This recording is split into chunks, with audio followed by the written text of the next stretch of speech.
House will be in order. The prayer will be offered by the guest chaplain, Reverend Jeffrey Astrachan, Temple Beth Israel, York, Pennsylvania.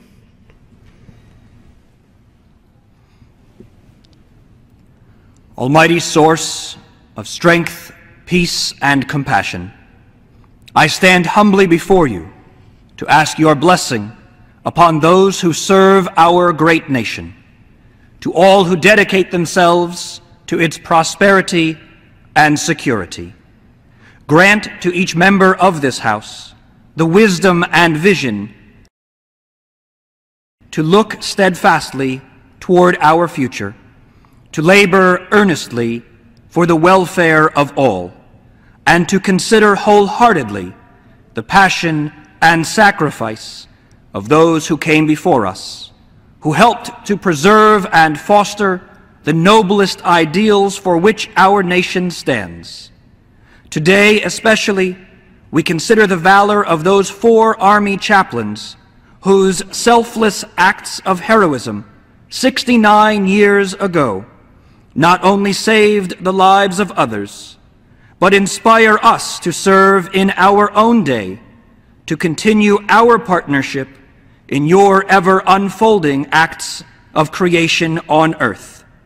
May the memories of the 4 chaplains and the ideals for which they lived ever remain a blessing, and let us say, Amen.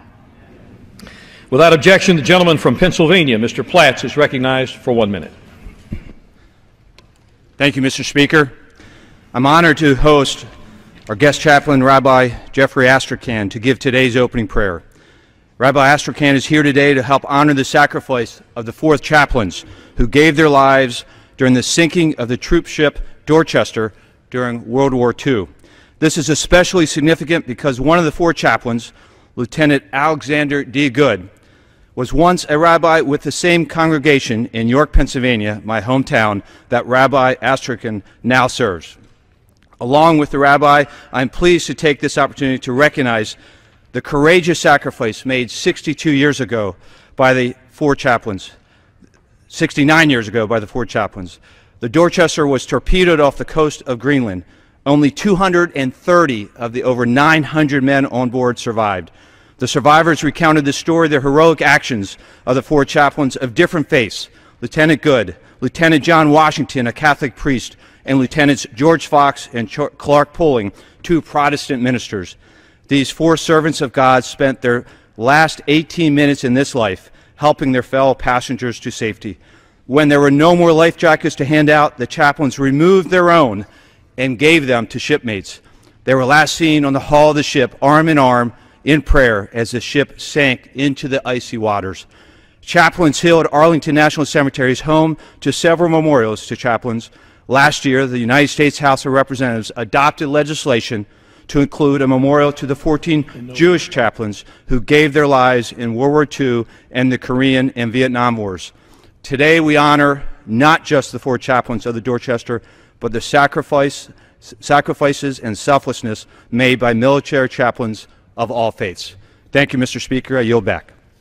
Gentleman from Florida is recognized. This year's tribute to our lost 4 chaplains, last seen on the decks of the USAT Dorchester, offering comfort and their only chance for survival to others, is particularly poignant. For it was this past year that these men were reunited at this country's most hallowed grounds, Arlington National Cemetery. With the recognition long overdue of Rabbi Alexander D. Good and all the Jewish war chaplains who have served this nation in faith, the 4 chaplains stand watch once again over their flock from Chaplains Hill. Providence most definitely brought them together after history attempted to break their bond. And so, 69 years later, we reinforce the bonds of faith that no man can break and pay our respects to Chaplains Fox, Poling, Washington, and Rabbi Good, and honor their sacrifice to our great nation.